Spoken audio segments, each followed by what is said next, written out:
Len pre informáciu, aby ste si vedeli predstaviť, čo budú búrať most nad železnicou v Brodne, tak máme dneska stredu 8. oktobra. Takáto premávka bude cez našu obec, cez tú preložku cesty 1/11. Budeme to musieť vydržať, nič iné nám neostáva.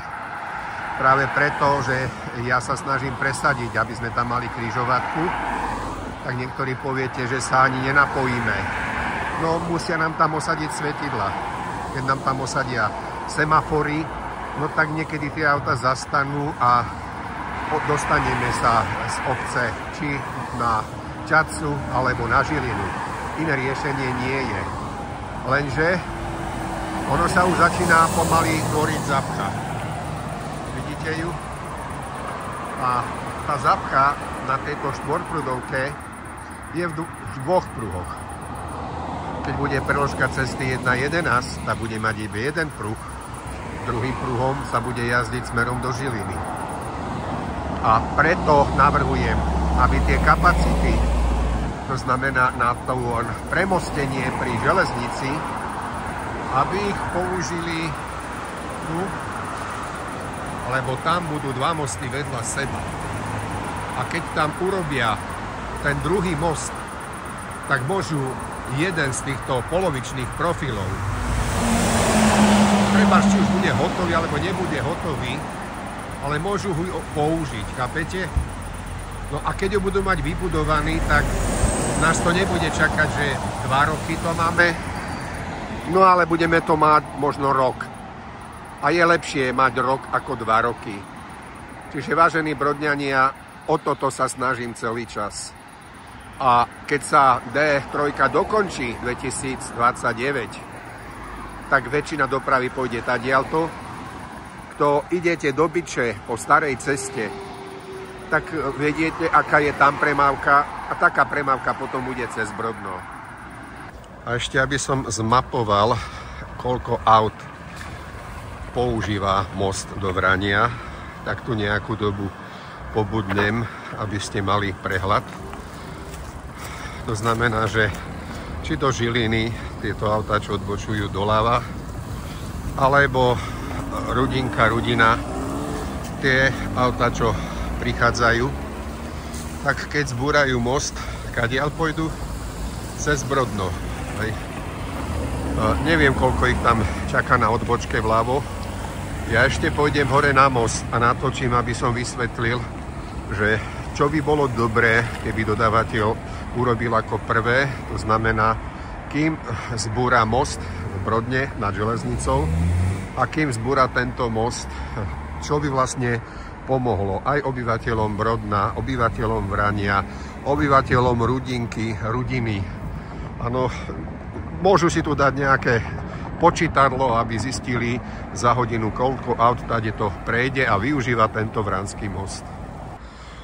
Tu chcem povedať a ukázať a vysvetliť môj návrh, že aby nám tu, keď sa pozeráme na tento most a raz nám ho budú búrať, lebo budú stavať nový, tak kým ho zbúrajú, aby vedľa neho, to znamená v týchto miestach, postavili čo najskôr ten druhý most, pretože každý most, pravdepodobne predpokladám, bude jeden jazdný pruh, ale myslím polovičný profil, čiže 2 pruhy do Žiliny na tom novom a 2 pruhy, keď sa opraví ten starý, do Kysuckého Nového Mesta a Čadce.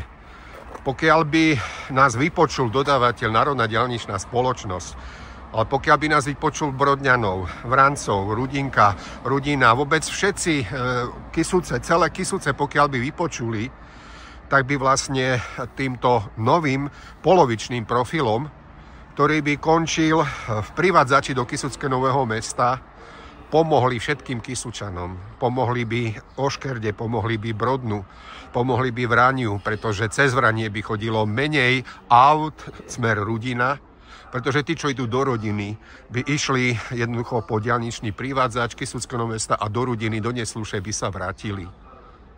Čas 16:40, 8.10.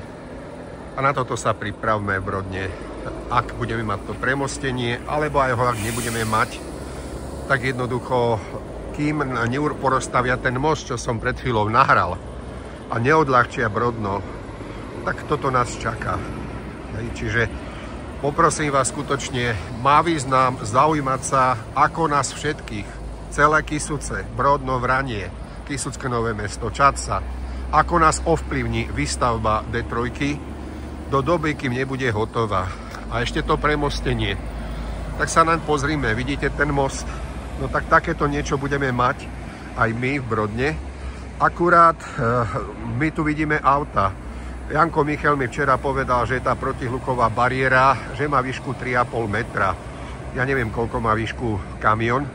Tak si to tu predstavte, že tam končí mostná konštrukcia, dohora projde protihluková bariéra na výšku 3,5 metra a toto uvidíme pri našej železnici z jednej strany, to znamená od stredu obce, alebo aj dole od krčmy u Moravca, keď sa pozrieme. Kto chce takúto opachu v Brodne? Ja ju nechcem. Skoro by som zabudol, vidím autobus SAD. Viete, kde budú zastávky?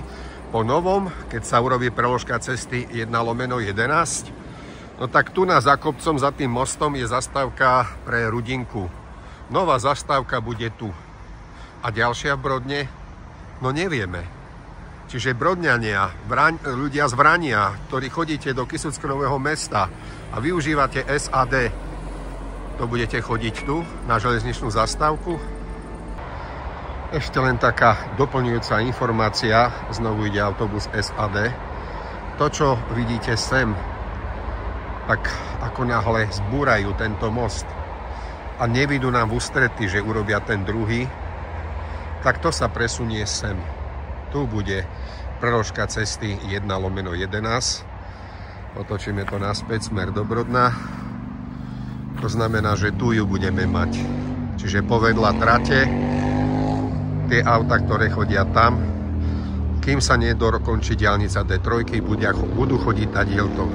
To dnešné video zakončím tu pri železničnom priecesti v Brodne a žiadam Brodňanov, aby žiadali nášho poslanca, aby žiadali vedenie mesta a všetci, aby sme žiadali NDS-ku a dodávateľa, aby prehodnotili súčasný projekt a nerobili by nám túto premostenie, ale aby nám tu robili križovatku, aby sme sa mohli hneď napojiť. Dve veci jednou ranou sa vyriešia. Zruší sa tá opacha plánovaná a napojí sa naša obec rovno na preložku cesty 1/11. Ale dajte nám tu prosím hneď svietidla, myslím semafory, lebo tak ako natáčam toto video, čiže v pracovnom dni by sme sa na cestu nedostali. Z ušetrených peňazí nám urobte podchod pod cestu, podchod pod železnicu a ešte nám tu môžete urobiť aj železničnú zastávku, aby ten dodávateľ neprišiel o vysúťaženú sumu. A poprosím Kysučanov všeobecne, pokiaľ ste pochopili, čo navrhujem, že namiesto tohto mosta tie kapacity, aby použili na výstavbu druhého mosta ponad železnicu pri železničnej zastávke Brodno a vlastne urobili jeden profil až po privádzaš do Kysuckého Nového Mesta, tak všetkým sa pomôže. Občanom Vrania, Rudinke, Rudina, Kysuckému Novému Mestu, Oškerde. Chápete? A my nám, Brodňanom, samozrejme tiež. Ďakujem.